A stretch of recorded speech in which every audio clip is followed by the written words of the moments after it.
네, 안녕하세요. 아파트 박사TV의 장성철입니다. 네, 반갑습니다, 여러분. 제가 이제 또 혼자 찾아왔습니다.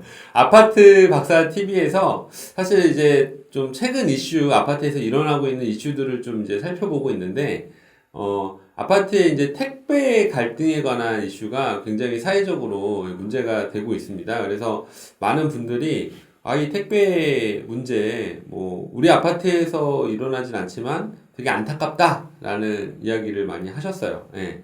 그래서 여러분들은 이 택배 문제 어떻게 생각하시는지 좀 궁금한데, 일단은 어떤 상황에서 이런 것들이 이루어졌는지, 어떤 상황에서 이렇게 이런 문제가 계속 심화되고 있는지를 한번 살펴볼 텐데, 음, 지금 상태는 굉장히, 심각한 상태로 지금 되어 있습니다. 그래서,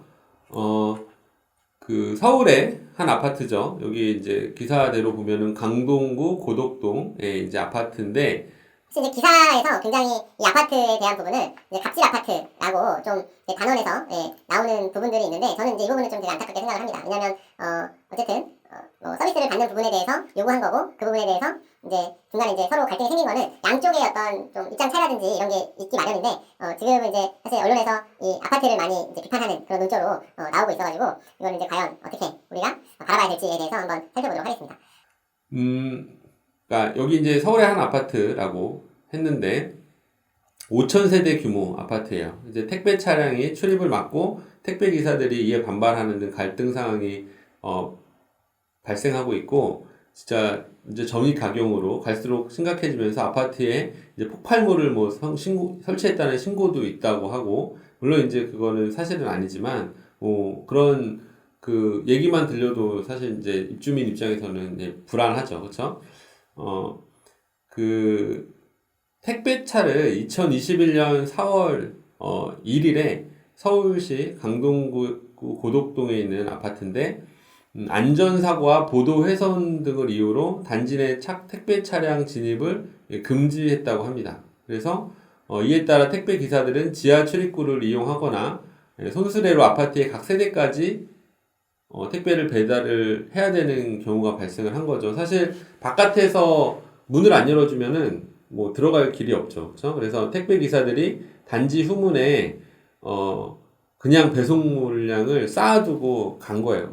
보셨을 것 같아요. 이렇게 막 배송 물량 택배 물건들이 막 쌓여 있고 입주민들이 막 와서 그런 거를 보고 있는 그런 이제 어떤 보도 사진들을 좀 보신 기억이 날 텐데, 어쨌든 그런 상황이 되다 보니까 이게 어느 순간에 이제 감정 싸움으로 되게 번지게 된 것 같아요. 제가 봤을 때는 입주자 대표 회의나 또 택배 회사 간에 좀 여러 가지 이제 택배의 어떤 지금 이제 노조가 이제 나서서 이걸 중재를 좀 해보려고 지금 점점 더 심해지고 있고, 지금은 이제 시나 이런 데 이제 지자체에 좀 중재를 요구하고도 있는 상황인데, 택배 기사들이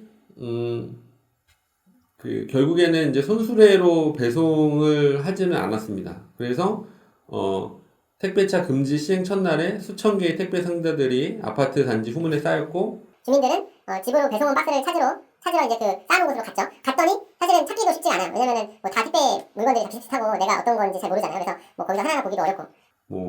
여러 가지 이제 이런 택배 도난의 어떤 그런 위험도 있고, 이런 상황에서 민주노총 서비스혁명 전국 택배노종 조합에서 4월 8일에 이 아파트에 대해서 이제 기자회견을 엽니다. 단지 내 택배 차량 출입 금지가 전형적인 갑질이라고 주장을 했고, 철회하지 않으면 이 아파트에서 개인별 배송을 중지하고 단지 입구까지만 배송을 하겠다라고. 예. 그러니까 이런 조치를 시행하기 전에 1년간 유예기간을 줬다고 하는 걸 보니, 입주자 대표 회의에서는 뭔가 이제 그런 부분에 대해서 개선을 해달라고 했던 것 같아요. 이제 안전이라든지 보도블록 훼손이라든지 이런 부분에 대해서 아마 택배 차량들이 좀 일반적인 것보다는 좀 뭔가 일반적이지 않은 좀 그런 상황이 있었던 걸로 보여지는데, 그 부분에 대해서는 사실은 보도가 많이 되지 않기 때문에 제가 이렇다 저렇다 말씀을 드리기가 어렵지만 일단은 한쪽만 그 문제가 생겨서는 이렇게까지 심화되진 않을 텐데 기본적으로 이런 그 유예 기간을 준 부분은 확인이 되는 거죠.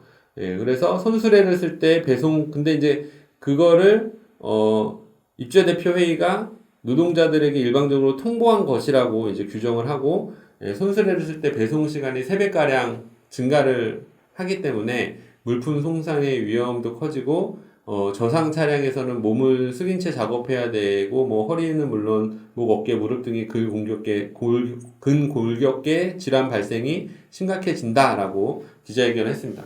그러니까 이 그 택배 노조의 입장도 사실 이해가 되는 게 어쨌든 택배 기사님들을 보호하고 이제 업무 환경을 이제 뭐 개선해야 되는 입장에서 이제 이렇게 그 어려운 상황이 되면 택배 기사님들이 힘드니까. 그리고 택배 기사님들이 힘든 거는 비단 이제 이 아파트 사례가 아니더라도 그냥 배달하는 것도 되게 힘드신 것 같아요. 요즘에 보면은 막 새벽에 쾅 하는 소리가 나서 나가보면 택배가 와 있고, 그리고 이제 예전에는 사실 그렇게 늦은 시간까지 배달을 안 하셨던 것 같긴 한데, 요즘에 뭐 차도 많이 막히시고 그래서 그런지, 낮 시간대보다는 밤에 또 배달을 많이 하시는 기사님들도 계시더라고요. 그래서 여러 가지 뭐 어려운 상황 속에서 사실은 이제 일을 하시는데 아파트 입주자 대표 회의가 이분들의 입장을 고려하지 않고 이제 일방적으로 이제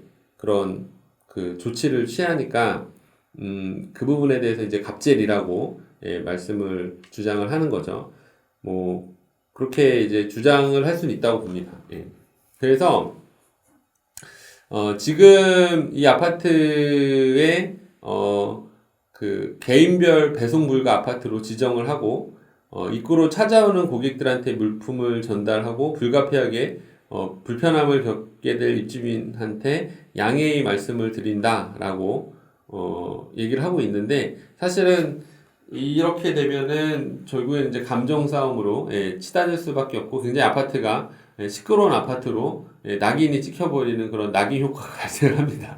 제가 입주자 대표를 같이 이제 그 활동을 하면서 가장 조심해야 될 부분들이 아파트라는 곳의 어떤 그 가치나 그 목적이 굉장히 쉬는 곳이잖아요. 그렇죠? 그리고 편안해야 되는데 이런 문제가 발생하게 되면 일단 대부분 별 생각 없던 입주민들은 이제 그 부분에 대해서 피로도가 높아지고 아, 왜 하필 우리 아파트에서 이런 문제가 발생했을까? 그냥 그거 뭐 그냥 해주면 안 돼? 뭐 어떤 그 입주민들은 그냥 택배 들어오게 해주면 안 돼? 이런 목소리 되게 많을 텐데 일단 입주민자 대표가 하나의 이제 노선을 가지고서 딱 주장을 하고 가다 보니 이거는 이제 입주민 전체의 이견이 되어 버리는 거고 이제 작은 목소리들은 다 이렇게 그 들을 수가 없는 상황이 되는 거죠.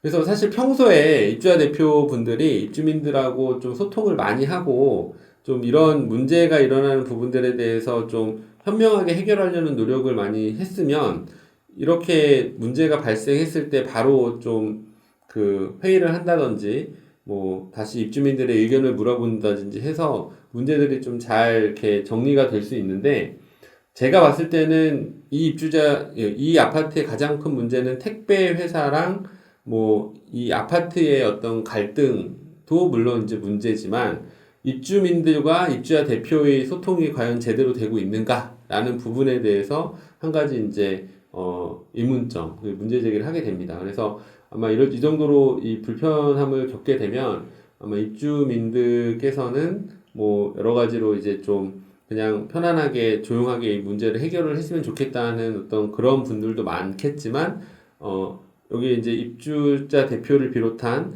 이제 오피니언 리더들이라고 할 수 있겠죠. 예, 빅마우스라고 할 수 있는 주장을 강하게 하고 이제 감정적으로 많이 상처를 입으신 그 입주자 대표분들은 그리고 그분들 플러스 택배 회사로 인해서 뭐 이런 물건을 분실한다든지 이런 조치로 인해서 불편을 겪은 입주민들이 이미 이거는 이제 합리적으로 생각하기보다는 감정적으로 이거를 접근할 수밖에 없는 어떤 그런 피해를 입으셨다라고 판단이 들고, 결국에는 이 부분을 해결하기는 이제 택배 회사랑 아파트 두 그 주체로는 해결이 굉장히 어려운 상황으로 된 것 같고, 이런 기사에서 강동구 주민단체에서 아파트 택배 갈등을 해결해 달라고 구청 서울시에 중재를 나서 달라고 이제 민원을 걸고 요청을 하는 상황까지 됐습니다. 그래서 강동 지역 시민사회, 종교, 노조, 진보정당 등으로 구성된 강동연대회의는 이게 2021년 4월 22일자 기사인데, 뭐 기자회견을 열고 강동구청 서울시는 택배 노동자와 입주자 대표 회의 간 대화를 중재하고 사태를 해달라라고 그렇게 이제 또 그 어떤 그 입장문을 발표를 했습니다. 그래서 이런 어떤 뭐 사소한 문제로 시작된 걸 수 있어요. 어떻게 보면은 뭐 누가 이렇게 얘기할 수 있었겠죠. 와, 택배 기사님들 왜 이렇게 운전 험하게 하세요? 그리고 왜 이렇게 급하게 다니고 뭐 부딪히고 뭐 그리고 보도블록도 훼손하고 왜 이러세요? 뭐 이런 거에 어떤 그런 민원이 있었을 텐데, 그런 생각을 가지고 계셨던 분이 뭐 입주자 대표로 들어가셨을 수도 있고, 아니면 그 의견을 입주자 대표에서 받아들여졌을 수도 있었겠죠. 그 다음에 이게 소통이 안 되고 한쪽의 어떤 입장들이 막 강하게 주장되면서 결국에는 이렇게 강대강으로 대립하는 상황이 되는데, 결국 아까도 말씀드렸지만 입주자 대표와 입주민들이 좀 이런 부분을 소통을 잘하고 궁극적으로는 좀 그 협의를 할 수 있는 그 채널들이 마련이 돼야 꼭 이런 비단 택배 갈등뿐만 아니라 아파트에서 발생하는 다양한 문제들, 뭐 층간 소음이라든지 그리고 뭐 아파트 뭐 주차 문제라든지 다양한 부분도 어떤 해결할 수 있는 그 여지가 있기 때문에 평소에 이제 공동체를 좀 활성화하고 서로 소통하는 그런 노력들이 많이 필요하다라고 할 수 있겠습니다. 그래서 오늘 주제는 굉장히 이제 핫한 이슈긴 한데, 뭐 그렇다고 해서 이거를 어떻게 해결할 수 있다라는 부분은 굉장히 제시하기는 어렵고, 다만 이런 상황들이 발생하기까지 입주자 대표회와 입주민, 그리고 이제 문제가 발생한 어떤 택배 회사들 간의 어떤 이런 소통의 부재가 굉장히 문제가 된다라는 걸로 이제 좀 결론을 내고 말씀을 드리고요. 앞으로는 공동체 활성화라든지 또 이런 아파트에 연계된 이해관계자, 이제 사업자분들하고도 기왕이면 그분들의 입장을 이해해서 좀 아파트에서 잘 협조도 해주고 또 고통 분배, 또 힘든 일을 좀 덜어주는 그런 좀 바람직한 방향으로 나아가야 되지 않을까라고 생각하면서 오늘 아파트 박사 TV 여기서 마치도록 하겠습니다. 네. 여러분들 어떤 이번 주제는 좀 무거웠던 주제인데요. 아파트 소통을 위해 좀 많은 아이디어를 주시면 감사하겠습니다. 지금까지 아파트 박사 TV의 장성철이었습니다. 감사합니다.